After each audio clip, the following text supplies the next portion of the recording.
आज 12 जून 2025 है।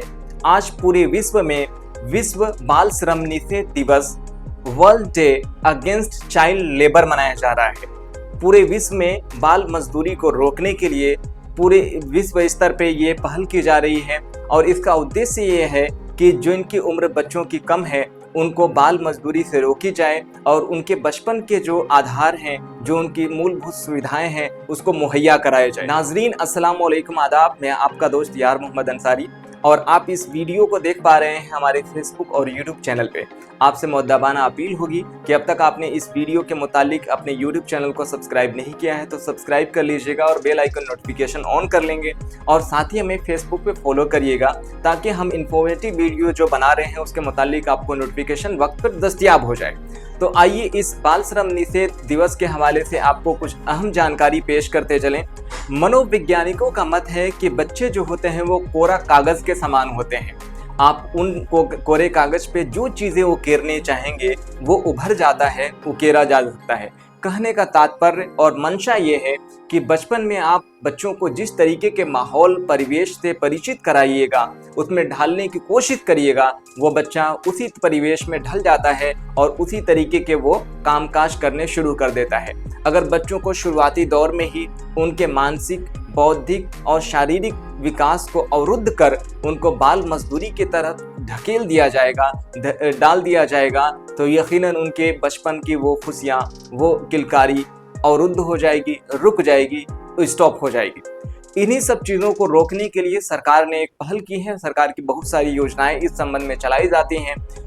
भारतीय संविधान 1950 का अनुच्छेद 24 कहता है कि 6 से 14 साल के बच्चों को किसी भी जगह पे कल कारखानों, दुकानों, अन्य घरेलू नौकर के तौर पे रखना कानूनी अपराध है। इसके अलावा भारत की केंद्र सरकार ने 1986 में बाल श्रम को रोकने के लिए बाल श्रम निषेध और नियमन अधिनियम पारित किया। इसके तहत एक बाल श्रम तकनीकी सलाहकार कमेटी बनाई गई जिसमें बाल श्रम को रोकने, उसके संबंधित जागरूकता अभियान चलाने के लिए और इस तरह के तमाम तरह अभियानों और जो भी केसेस सामने आते हैं उन पे कड़ी कार्रवाई करने के लिए अवसर प्रदान किए जाने लगे। इसके बाद सन 1987 को राष्ट्रीय बाल श्रम नीति पारित हो गई, जिसके बाद यह कानून हो गया कि अगर किसी भी जगह पे बाल मजदूरी करते हुए पाया जाता है तो उसके संबंधित मालिक को भी इसके तहत कानून में दाखिल किया जाएगा और उसे दंडित करने का काम किया जाएगा। राइट टू एजुकेशन, शिक्षा का अधिकार अधिनियम 2009 पारित हुआ जो पूरे भारतवर्ष में 1 अप्रैल 2010 को यह लागू कर दिया गया।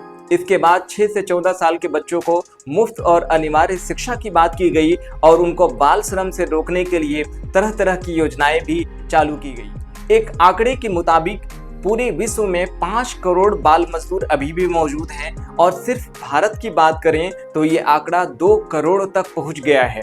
लिहाजा हमें चाहिए कि हम अपने आसपास समाज में इस तरह की जागरूकता फैलाएं कि बाल श्रम निषेध कानून लागू है और अगर ऐसा कोई कराने की जबरदस्ती कोशिश करता है तो उसको तमाम तर चीज़ें तकलीफ दी जाएंगी और सरकार उसे दंडित करने का भी काम करेगी। क्योंकि अगर बाल मजदूरी होती है समाज में तो बच्चों का बौद्धिक, मानसिक और शारीरिक विकास रुक जाता है और उन्हें अपने लक्ष्य की प्राप्ति, जो उनके जीवन का असल मुद्दा होता है, असल मामलात होते हैं, उसको करने में बहुत सारी कठिनाइयाँ पेश आती हैं। तो इन सब चीज़ों को हम अपने समाज से दूर करने के लिए आह्वान करें, ये प्रण लें, जागरूकता फैलाएं और इस नारे के साथ अब अपनी बात को हम समाप्त करते हैं। बच्चों को पढ़ाना है, बाल श्रम की कुप्रथा को जड़ से मिटाना है। जय हिंद, जय बिहार।